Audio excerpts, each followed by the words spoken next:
Hi, this is Brian Allgeier from Insomniac Games. I'm the creative director on Ratchet & Clank Into the Nexus.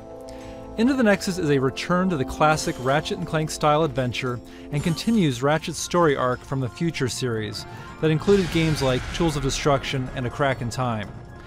Here's some footage from close to the beginning of the game.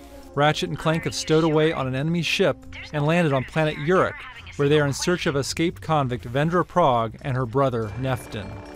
Planet Uruk is considered to be in a haunted sector of the galaxy and was abandoned long ago. It's also the perfect place for Vendra and Neftin's operations. One of the big focuses for Into the Nexus is gravity. This is something that Ratchet games have explored with spherical worlds, and Into the Nexus goes further by incorporating gravity manipulation in both our weapons, gadgets, and a new game mode that I'll be showing in a little bit. Here Ratchet is using a gadget called the Grav Tether that allows him to create these gravity beams between targets.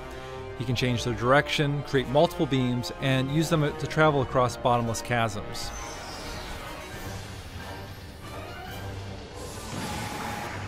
Like the earlier Ratchet and Clank games, this level has a hub area with branching paths. On the left path, Ratchet encounters some blade balls, which is a perfect situation for the Winterizer. This weapon delivers holiday cheer by firing out a string of snowflakes, holiday tunes, and an Arctic blast that transforms enemies into snowmen. So now Ratchet is traveling further into an enemy outpost using his grav boots.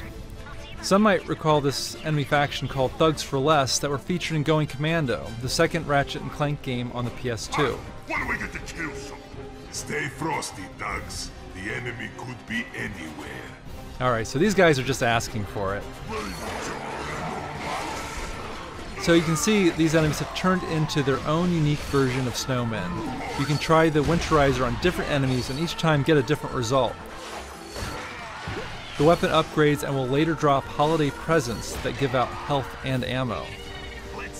In terms of gravity-based weapons, we have the Vortex Grenade, where you can fire out a vortex that sucks multiple enemies into the air, allowing Ratchet to pick them off or focus on other enemies.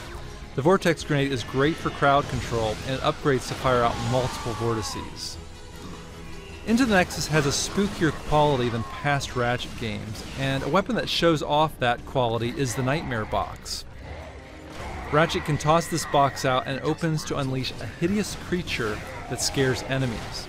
You never know what creature will pop out. There are skeletons, horned demons, giant eyeballs, and of course scary clowns. The Nightmare Box is a great distraction weapon and will later upgrade to attack enemies. There's another weapon that seems kind of basic at first, but later upgrades and plays with gravity.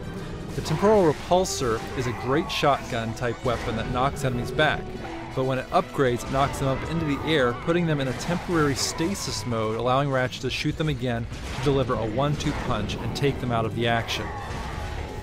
As Ratchet takes out more thugs, Vendra becomes wise to him, getting closer to her, and starts a one-on-one dialogue. This kind of villain-hero relationship has been very important in past games like Tools of Destruction and A Crack in Time, where we've had villains who had a connection to Ratchet or his past.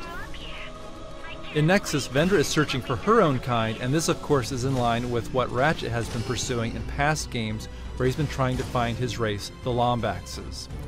Vendra compares her quest with Ratchet's and believes the two of them are very much alike. In terms of the haunted spooky theme, the phrase we came up with during the early stages of production were exploring the darkness of space, where you are in these dark areas of the level and don't quite know where you're going. In this section, we have these ghostly anomalies that have given this sector its haunted label. Ratchet and Clank later learn that these ghosts are creatures called Nethers who have escaped from another dimension. Clank gets an upgrade where he can travel into Nexus points that take him into the Nether dimension where he has full control of gravity. Clank can fall up, down, left and right, and manipulate gravity to move objects around and solve little action puzzles. Clank's goal is to lead another creature back to the Nexus point and bring him into the normal dimension where it becomes unstable and destroys a barrier that blocks Ratchet's path. So there's a slice of Ratchet and Clank Into the Nexus.